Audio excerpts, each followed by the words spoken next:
رسول الكريم أما بعد فأعوذ بالله من الشيطان الرجيم بسم الله الرحمن الرحيم وبالوالدين إحسانا صدق الله العظيم وصدق رسوله النبي الكريم یا صاحب الجمال و یا سید البشر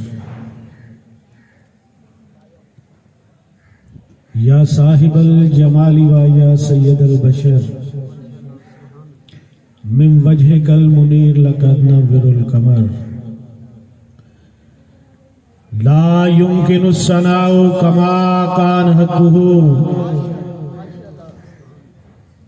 لا يمكن الثناء فداک ابی و امی یا رسول اللہ صلی اللہ علیہ وسلم ہمارے ماں باپ آپ کی ذات اقدس پر قربان ہو جائیں یا رسول اللہ صلی اللہ علیہ وسلم ہمارے پاس وہ دہن ہی نہیں ہے، وہ زبان ہی نہیں ہے، وہ الفاظ ہی نہیں ہے، وہ جذبات ہی نہیں ہے، وہ کیفیات ہی نہیں ہے کہ آپ کی شان وراء الورا کما حقہ بیان کر سکیں۔ بس ہم تو صرف اتنا ہی کہتے ہیں یا رسول اللہ صلی اللہ علیہ وسلم لا يمكن الثناء كما كان حقه بعد خدا بزرگ توئی قصہ مختصر۔ صاحبان ذی وقار لائق احترام بھائی قاسم حسان صاحب، حافظ محمد عارف صاحب، پروفیسر ممتاز صاحب، جناب کامران الیاس صاحب اور دیگر معززین اہل علاقہ، السلام علیکم ورحمۃ اللہ وبرکاتہ۔ عزیزان گرامی قدر، بہت ہی خوش نصیب اور خوش بخت وہ والدین ہوتے ہیں جن کے اس دنیا سے رخصت ہونے کے بعد ان کی اولاد ان کو یاد رکھتی ہے اور اچھے انداز میں یاد رکھتی ہے، اور بڑی سعادت مند وہ اولاد ہوتی ہے۔ آپ کی چند منٹ کی توجہ چاہوں گا، میں نے اپنے موضوع پہ ہی گفتگو کرنی ہے، اور میں یہ گزارش کروں گا کہ اپنے موبائل بند کر کے توجہ میری طرف رکھیے گا۔ اس ذات کے متعلق گفتگو کرنی ہے جو ذات ہمارے سے بہت پیار کرتی ہے، ان کے لیے چند لمحے مختص کر دیں۔ آج چند لمحے اپنے والدین کے لیے مختص کر دیں، بند کر دیں اپنے موبائل، اپنی توجہ میری طرف رکھ لیں۔ آپ کے بھی کام آئے گی، آپ کی اولاد کے بھی کام آئے گی، آپ کی نسلوں کے کام آئے گی۔ بہت سعادت مند ہے وہ اولاد جو اپنے والدین کو یاد رکھتی ہے۔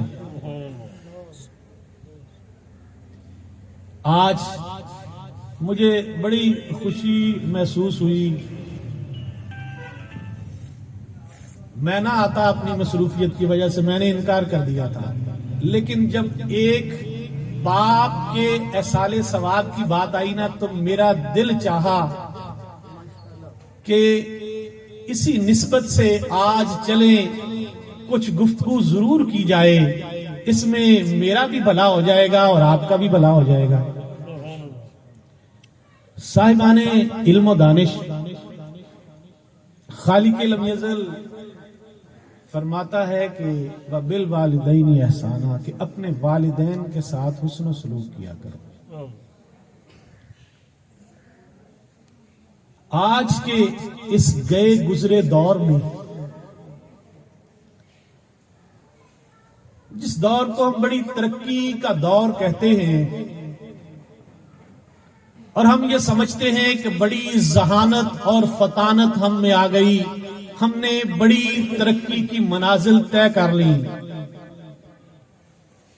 کہیں یہ ترقی ہمیں کھینچ کر پستی کی طرف تو نہیں لے جا رہی؟ آج جس پرفتن دور میں ہم گزر رہے ہیں، آپ کی خوبصورت سماعتوں کے لیے ایک جملہ کہنا چاہوں گا کہ وہ دور، اس دور کو اس نام سے ضرور یاد رکھا جائے گا کہ یہ وہ دور ہے جو ملاوٹ شدہ دور ہے. ہر چیز میں ملاوٹ، ہر چیز میں ملاوٹ.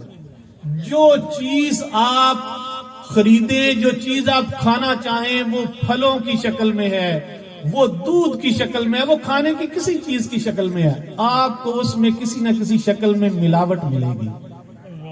اور یہ تو اشیاء کی ملاوٹ ہے. اخلاص ملاوٹ زدہ ہو گیا، خونی رشتے ملاوٹ زدہ ہو گئے، اور رشتوں کی ترتیب اس طرح سے بکھری کہ نہ والد، اولاد جو ہے وہ والدین سے ہی بیزار ہوتی چلی گئی. میں یہ کہنا چاہوں گا، خوبصورت جملہ آپ کی محبت بھری سماعتوں کے لیے، کہ آج کے ملاوٹ شدہ دور میں اگر کوئی چیز خالص ہے تو وہ ماں باپ کا پیار ہے. کیا بات ہے، کیا بات ہے. وہ خلوص، وہ محبت جو آپ کو ماں باپ کے پیار میں آج کے ملاوٹ زدہ دور میں ملے گی، وہ کسی اور میں نہیں ملے گی. کیا بات ہے. کیوں؟ خدا نے اپنی رحمتوں کو ماں باپ کی شکل میں عملی طور پہ بنا کے ہمیں عطا کر دیا. کیا بات. ماں باپ کے بغیر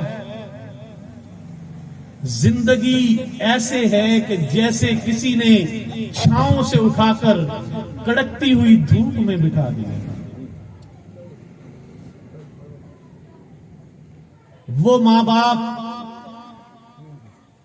جو انسان کے لیے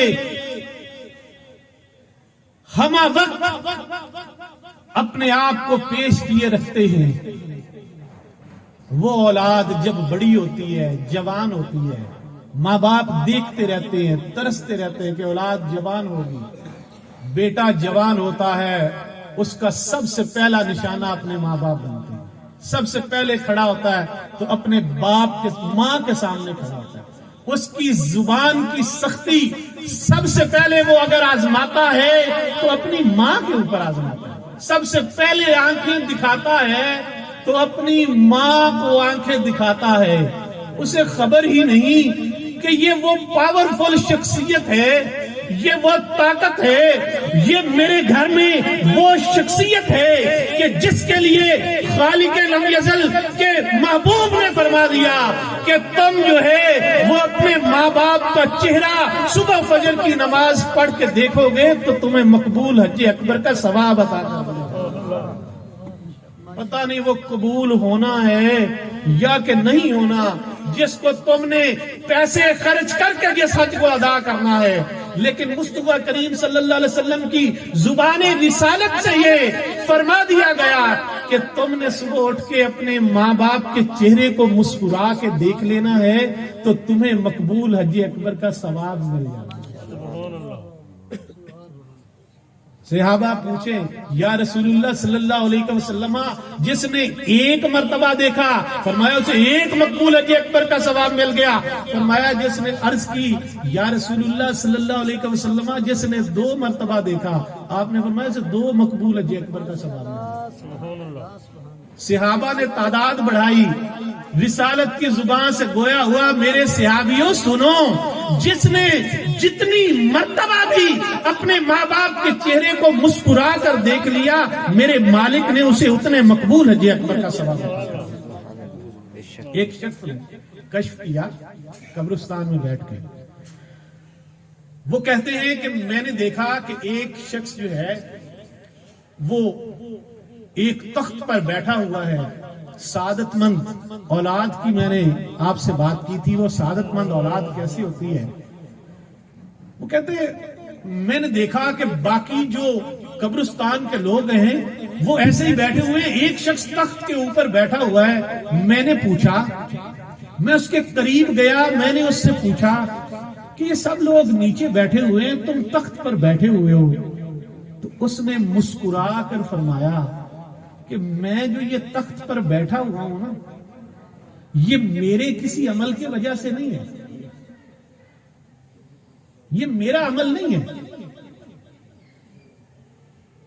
تو بزرگ فرماتے ہیں میں نے حیران ہو کے پوچھا کہ اتنی عزت افزائی تمہاری اور تمہارا فیل ہی نہیں ہے, تمہاری نیکی کی وجہ سے ہی نہیں ہے؟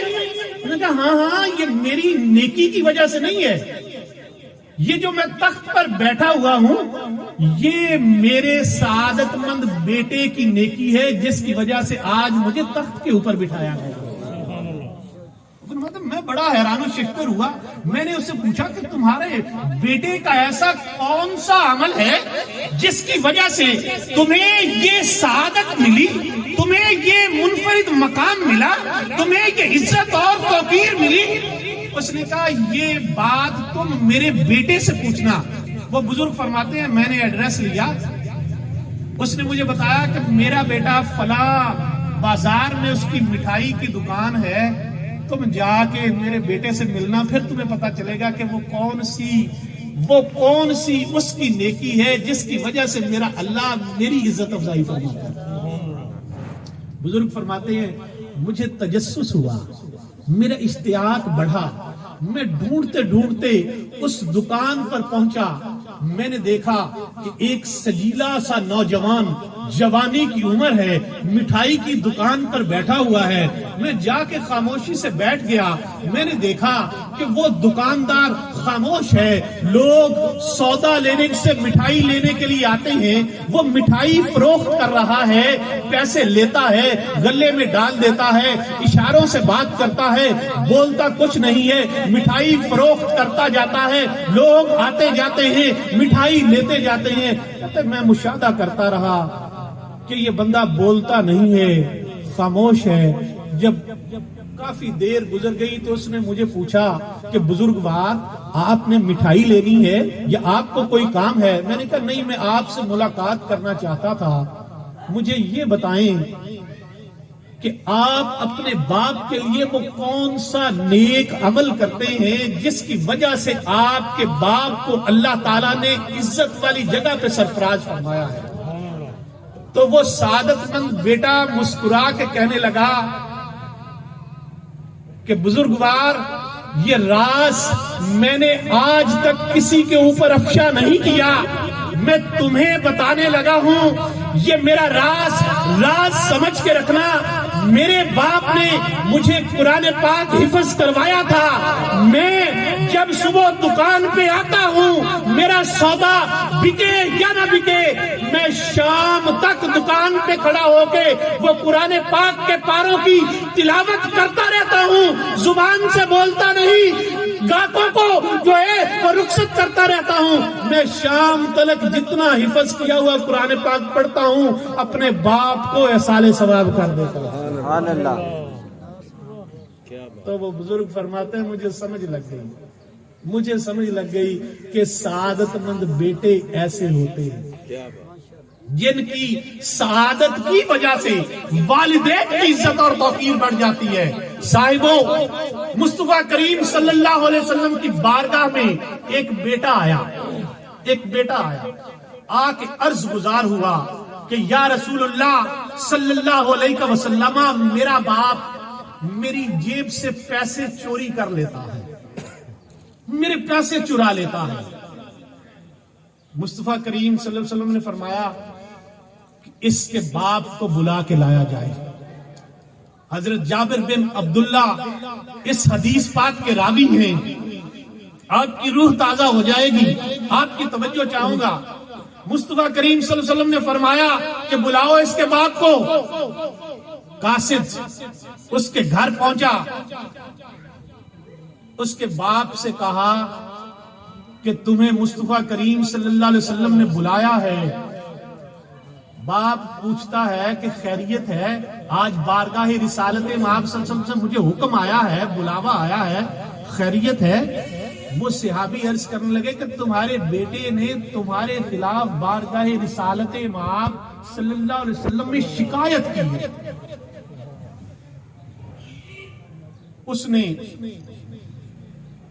اسے بڑا جھٹکا لگا. وہ اس نے جلدی سے تیاری کی اور بارگاہ رسالت مآب صلی اللہ علیہ وسلم میں جا پہنچا. ابھی وہ پہنچا نہیں تھا کہ اللہ کا فرشتہ جبریل بارگاہ رسالت مآب صلی اللہ علیہ وسلم میں آ پہنچا اور عرض گزار ہوا کہ یا رسول اللہ صلی اللہ علیہ وسلم، اللہ پاک یہ فرماتا ہے کہ یہ جو باپ آپ کی بارگاہ میں آیا ہے اس کا مقدمہ سننے سے پہلے یا رسول اللہ آپ نے اس سے وہ اشعار سننے ہیں جو اشعار اس نے جب قاصد نے اس کو آنے کا حکم دیا اور اسے بتایا کہ تیرے بیٹے نے تیرے باپ تیرے خلاف بارگاہ رسالت میں شکایت کی ہے.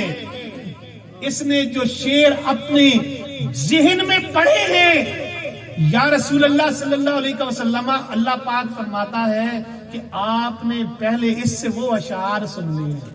سبحان اللہ. صاحبان ذی وقار، بندہ حاضر ہے، فدا کا ابی و امی یا رسول اللہ، یا رسول اللہ میرے ماں باپ آپ کی ذات اقدس پر قربان ہو جائیں، میرے لیے کیا حکم ہے؟ فرمایا کہ اے میرے صحابی، اس سے پہلے کہ جس مقصد کے لیے تجھے بلایا ہے وہ مقصد بیان کروں، تو پہلے وہ اشعار تو مجھے سنا جو تو نے جب قاصد نے تجھے پیغام دیا تو تو نے اپنے ذہن میں جن اشعار کو پڑھا وہ اشعار تو مجھے سنا.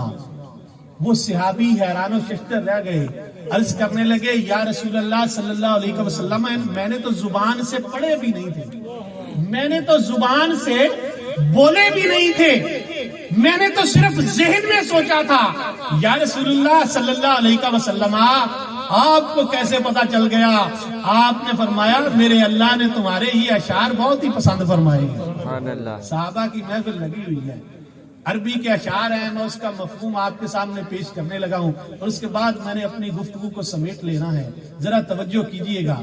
وہ صحابی دست بدستہ کھڑے ہو گئے، صحابہ کا جمع غفیر ہے. وہ صحابی عرض گزار ہوتے ہیں، اشعار کا مفہوم آپ کی خدمت میں پیش کرنے لگا ہوں. صحابی عرض کرتے ہیں کہ اے میرے بیٹے، وہ اشعار کا مفہوم سنیے گا کہ اے میرے بیٹے، جس دن تو پیدا ہوا میں نے اس دن سے اپنے لیے جینا چھوڑ دیا. میں نے اپنے سفر کا آغاز تیرے ساتھ منسلک کر دیا. میں تجھے ٹھنڈی چھاؤں دینے کے لیے اپنے آپ کو گرم ہواؤں کے حوالے کرتا رہا. میں تجھے سردی کی یخ بستہ راتوں سے بچانے کے لیے اپنے آپ کو برفانی ہواؤں کے سپرد کرتا رہا. اے میرے بیٹے، میں نے اپنی جوانی کا رس نچوڑ نچوڑ کر تیری ہڈیوں میں ڈال دیا. میرے بیٹے، تو جوان ہوتا گیا، میں بوڑھا ہوتا گیا. میرے بیٹے، تجھے جوانی آتی گئی، مجھے بڑھاپا آتا گیا. میری کمر جھکتی چلی گئی، تیری کمر سیدھی ہوتی چلی گئی. میرے ہاتھ کانپنے لگے، تیرے ہاتھ مضبوط ہونے لگے. اے میرے بیٹے، میری ٹانگیں لڑکھڑانے لگی، تیری ٹانگیں مضبوط ہونے لگی. میرے بیٹے، تجھ پر جوانی آ رہی تھی، مجھ پر بڑھاپا آ رہا تھا. میں لڑکھڑانے لگا، تو اترانے لگا. تجھ میں جوانی نے رنگ بھر دیے تھے، مجھ سے جوانی نے مجھ سے میرے بڑھاپے نے میرے رنگ چھین لیے تھے. میری کمر جھکتی جا رہی تھی، تیری کمر سیدھی ہوتی جا رہی تھی۔ میرے بیٹے مجھے خیال آیا کہ میں نے تیرے لیے اپنی زندگی کو وقف کر دیا، تیرے لیے نہ دن دیکھا نہ رات دیکھی، میں نے نہ اپنا شب دیکھی نہ اپنی سحر دیکھی، تیرے چہرے پر مسکراہٹ دیکھنے کے لیے میں ساری رات تڑپتا رہا، میں تیری کروٹیں بدلتا تھا، مجھے تکلیف ہوتی تھی، تیری نیند خراب ہوتی تھی، میں اپنی نیند کو تیرے اوپر قربان کر دیتا تھا۔ میرے بیٹے مجھے خیال آیا کہ میں نے اپنی زندگی تیرے اوپر قربان کر دی ہے، تو میرا سہارا بنے گا، تو میرے بڑھاپے کی لاٹھی بنے گا میرے بیٹے۔ لیکن مجھے جھٹکا لگا، میرے خواب چکنا چور ہو گئے، میرے خواب بکھر گئے۔ میرے بیٹے جب تو نے غصے سے میری طرف دیکھا، جب تیری آواز میری آواز سے اونچی ہو گئی، جب تیری آنکھیں ماتھے پر آ گئی، میرے بیٹے میں نے اپنے آپ کو جھٹلا دیا، میں نے کہا نہیں نہیں نہیں نہیں، تو نے جو سوچا تھا وہ غلط تھا، جو تو سوچتا تھا وہ درست نہیں تھا، تو اپنے آپ کو مالک سمجھنے لگا تھا۔ نہیں نہیں، تو مالک نہیں تھا، تو نوکر تھا۔ میرے بیٹے میرے سپنے بکھر گئے، میں نے تیرے لیے اپنی خواہشات کو، اپنے سینے کو اپنی خواہشات کا قبرستان بنا لیا۔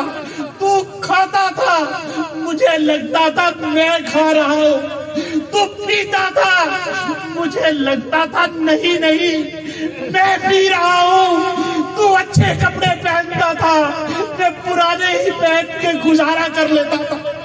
میں کہتا تھا تو بنے سبرے، تو بندہ سنورتا رہا۔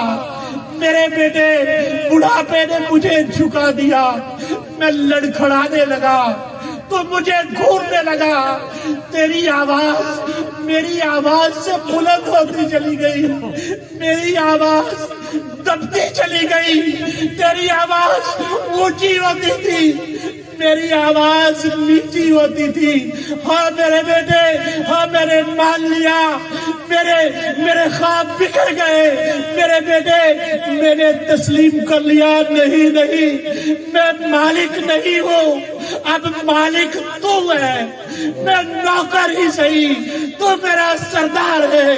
میرے بیٹے میں نے تسلیم کر لیا، لیکن میرے بیٹے کاش تو یہ سوچ لیتا، میرے بیٹے تو مجھے باپ نہ سمجھتا، تو مجھے اپنا پڑوسی سمجھ لیتا۔ لوگ پڑوسی سے بھی پوچھ لیتے ہیں تیرا کیا حال ہے، میری آنکھیں ترستی رہتی ہے، میرے کان ترستے رہتے ہیں تیرے محبت بھرے جملے سننے کے لیے۔ کاش تیری زبان سے نکلتا، بابا تیرا کیا حال ہے، بابا تیرے ماتھے پہ جھریے پڑ گئی ہے، بابا میں ہوں نا تیرے بڑھاپے کا سہارا۔ نہیں تو مجھے پڑوسی ہی سمجھ لیتا، باپ نہ سمجھتا، تو یہ سمجھ لیتا کہ پڑوسی سے بھی لوگ اس کا حال پوچھ لیا کرتے ہیں، تیرا کیا حال ہے اسے پوچھ لیا کرتے ہیں، تجھے دوا کی ضرورت تو نہیں ہے۔ میرے بیٹے کاش تو مجھے پڑوسی سمجھ لیتا۔ صاحبو اس کی زبان سے ان اشعار کا ادا ہونا تھا۔ مصطفیٰ کریم صلی اللہ علیہ وآلہ وسلم کی آنکھوں سے آنسوؤں کی جڑی لگ گئی، آپ کی ریش مبارک آنسوؤں سے تر ہو گئی۔ آپ نے اپنا رسالت کا ہاتھ بڑھا کر اس کے بیٹے کے گریبان کو پکڑا، اس کے گریبان کو پکڑ کے جھنجھوڑا۔ آپ نے فرمایا سن اور بدبخت بیٹے، تو اور تیرا مال، تو نے تو کہا ہے نا کہ تیرا باپ تیرے پیسے چرا لیتا ہے. سن بدبخت، تو اور تیرا مال سارے کا سارا تیرے باپ کا ہے. جا دفع ہو جا میری بارگاہ سے.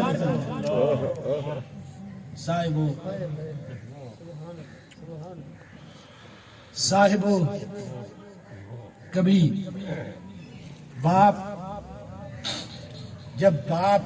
جب بیٹا ہوتا نا، بیٹا اس کو سمجھ ہی نہیں لگتی، اس کو نہیں سمجھ لگتی.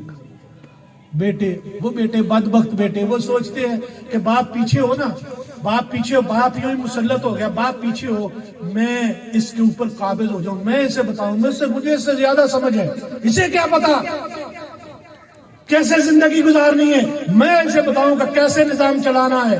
کوئی سمجھا مجھے نظام اس سے اچھا چلانا آتا ہے. باپ گھٹتا ہے، باپ روتا ہے، اس کو ایسے لگتا ہے جیسے کسی نے اس کو اندر سے کاٹ دیا ہے. حضرت علی کرم اللہ وجہہ کے پاس دو لوگ ایک اونٹ کا جھگڑا لے کر پیش ہوئے.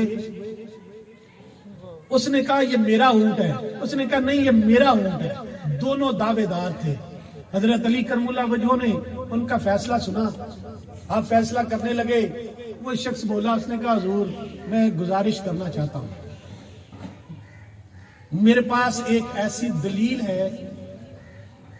ذرا اپنے دلوں پہ ہاتھ رکھ کے یہ بات سننا. آپ نے فرمایا، وہ عرض کرنے لگا کہ میرے پاس ایک ایسی دلیل ہے جس سے میں یہ ثابت کر سکتا ہوں کہ یہ اونٹ میرا ہے. آپ نے فرمایا بتاؤ. اس نے کہا یا حضرت اس اونٹ کو نہ ذبح کر دیں، اس اونٹ کو ذبح کر دیں. ہم نے فرمایا اونٹ کو ذبح کر کے تم کیا ثابت کرنا چاہتے ہو؟ اس نے کہا حضور آپ اونٹ کو ذبح کریں اور پھر میں بتاؤں گا کہ یہ اونٹ میرا ہے. آپ نے فرمایا بتاؤ، بات اپنی کھولو. اس نے کہا حضور اس کو ذبح کریں گے نا تو اس کے کلیجے کے اوپر آپ کو ایسے لگے گا جیسے کسی نے چھریوں کے نشان مارے ہوئے. اس کا کلیجہ کٹا ہوا ہوگا، اونٹ صحیح سالم کھڑا ہوا ہے. تو وہ عرض کرتے ہیں کہ آپ اس کو ذبح کریں. حضرت علی کرم اللہ وجہہ کو تجسس بڑا. آپ نے اونٹ کو ذبح کر دیا گیا. اس اونٹ کو ذبح کیا گیا، اس کا کلیجہ نکالا گیا تو اس کے کلیجے کے اوپر ایسے تھا جیسے کسی نے چھریاں ماری ہوئی. اس شخص نے کہا میں سچا ہوں یا حضرت یہ اونٹ میرا تھا، یہ جھوٹا دعوے دار ہے. آپ نے فرمایا بھی یہ تو بات سچ ثابت ہو گئی ہے کہ اونٹ کے کلیجے پہ ایسے ہے جیسے کسی نے چھریاں ماری ہوئی ہیں، ایسے نشانات ہیں. آپ نے فرمایا تجھے کیسے پتا تھا کہ اس اونٹ کے کلیجے کے اوپر چھریوں کے نشان ہوں گے؟ تو وہ شخص عرض کرنے لگا کہ یا حضرت یہ اونٹ نسلوں سے ہمارے پاس ہے. یا حضرت اس کا ایک چھوٹا سا بچہ تھا، وہ بچہ بیمار رہتا تھا. یا علی کرم اللہ وجہہ ایک دن میرا باپ کہیں گیا ہوا تھا، میں نے دیکھا کہ اونٹ کا بچہ جو ہے وہ عالم نزا میں ہے، اس پہ نزا کی حالت ہے. میں نے دیکھا یہ مر جائے گا، ضائع ہو جائے گا. تو میں نے اس اونٹ کے بچے کو پکڑ کر ذبح کر دیا. یا علی کرم اللہ وجہہ یہ اونٹ جیسے جیسے میں چھری چلا رہا تھا، یہ اونٹ سامنے کھڑا دیکھ رہا تھا، اپنے بچے کو ذبح ہوتے ہوئے دیکھ رہا تھا. یا حضرت میں نے جو اس کی کیفیت دیکھی، میں نے اس کی جو تڑپ دیکھی، میں نے اس کی جو بے چینی دیکھی، مجھے ایسے مجھے ایسے لگ رہا تھا کہ جیسے چھری اس کی گردن پر نہیں چل رہی، یہ اونٹ کے کلیجے پر چھری چل رہی ہے. یا حضرت مجھے یقین ہو گیا تھا کہ چھری اس کے بچے کی گردن پر چلی ہے لیکن زخمی اس کا کلیجہ ہو گیا. اتنی اس نے تکلیف محسوس کی. میرا باپ جب واپس آیا تو میں نے اسے یہ واقعہ سنایا، اس نے مجھے ڈانٹا، اس نے میری سرزنش کی. اس نے کہا تو نے اس کے سامنے اس بچے کو ذبح نہیں کرنا تھا. یا حضرت میرے باپ نے یہ بات سمجھائی کہ اب جب اس کو ذبح کرو گے نا تو دیکھنا اس کے کلیجے پر زخموں کے نشانات ہیں. حضرت علی کرم اللہ وجہہ نے جلدی سے امام حسین علیہ السلام کو بلایا اور اپنے سینے سے چمٹا لیا اور فرمایا وہ لوگوں، میرا حسین کتنا عظیم ہے کہ اونٹ کے بچے کی گردن پہ چھری چلے تو اس کے باپ کا کلیجہ زخمی ہو جاتا ہے، میرا حسین جس کے سامنے اس کے بیٹے کربلا میں ذبح کیے جائیں گے، میرے حسین کا کیا عالم ہے؟ صاحبو یہ کیفیت، جب ہم بیٹے ہوتے ہیں نا، ہم باپ کی کیفیت کو نہیں سمجھ سکتے، ہمیں تب پتا چلتا ہے جب ہماری اولاد ہوتی ہے۔ اس لیے میں آپ سے یہ کہنا چاہتا ہوں، دست بدستہ یہ کہنا چاہتا ہوں، جن کے والدین حیات ہیں ان کے قدموں میں چلے جاؤ۔ کون سی نہ اللہ کے نبی صلی اللہ علیہ وسلم تو اور تیرا مال، ہم کہتے ہیں یہ میرا مال ہے، یہ میرے باپ کا نہیں، یہ میرا مال ہے۔ اللہ کے نبی صلی اللہ علیہ وسلم تو اور تیرا مال سارا کا سارا تیرے باپ کا ہے۔ اپنے ماں باپ کے قدموں میں چلے جاؤ، ان سے معافی مانگو، غلطی ہو گئی ہے، اونچا بولا ہے، معافی مانگ لو۔ مولانا روم لکھتے ہیں جنگل میں پھینکا نا اس نے باپ کو تو کمبل دیا، اس نے کہا ٹھہرو یہ آدھا کمبل تم واپس لے جاؤ، آج تم نے مجھے جنگل میں پھینکا ہے نا، میں آدھے کمبل سے گزارا کر لوں گا، کل تمہارے بیٹے نے بھی تمہیں جنگل میں پھینکنے آنا ہے۔ آج تمہاری آواز تمہارے باپ سے اونچی ہونی ہے، آج تمہاری آواز تمہاری ماں سے اونچی ہونی ہے، یہ مقافات عمل ہے، کل تمہیں یہ سارا کچھ فیس کرنا پڑے گا اپنی اولاد کی شکل میں۔ اس لیے والدین کا ادب و احترام کرو، جن کے والدین موجود نہیں ہیں۔ اللہ رب العزت کے محبوب صلی اللہ علیہ وسلم نے فرمایا کہ شب جمعہ کو اپنے والدین کی قبروں پر جایا کرو۔ جو لوگ شب جمعہ کو اپنے والدین کی قبروں پر جاتے ہیں ان کو ابرا بنا دیا جاتا ہے۔ یا رسول اللہ صلی اللہ علیہ وسلم، ابرا کا کیا مطلب ہے؟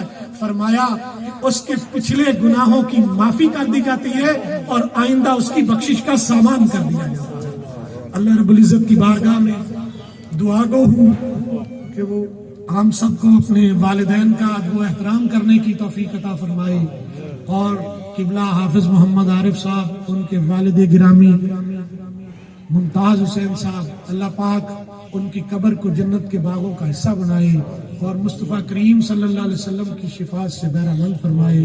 وما علینا الا البلاغ۔